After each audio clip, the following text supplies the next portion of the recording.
Good morning, guys. Good morning. I am Dr. Daniel Rocha. Today is June 19th.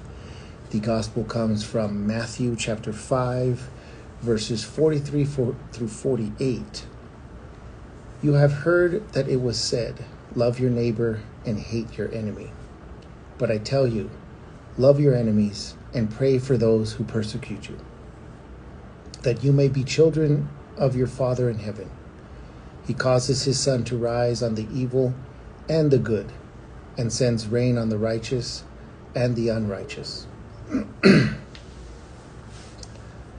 I like this verse, but it's also very, very difficult to follow. Because if anybody knows, it's really, really hard to sometimes love your neighbor. And your neighbor doesn't have to be literally your neighbor or friend, but sometimes it can be a spouse. Sometimes it can be a partner. Sometimes it can be a great friend. You're not always going to get along, and you're not always going to see eye to eye. If any of you are married or in long-term relationships, it's very easy to go down a rabbit hole and start complaining.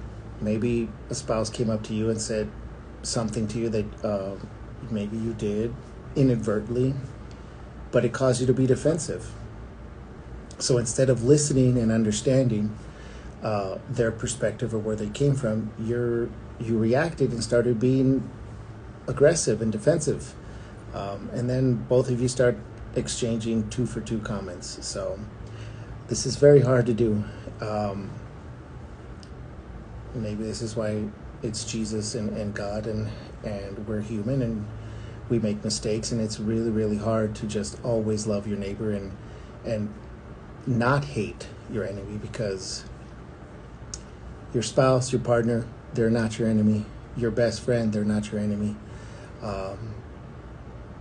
They're people you care about, and we should be able to control ourselves and say, hey, maybe I'm overreacting, maybe I am being defensive. Let me reflect on this and come back a little later and address these issues.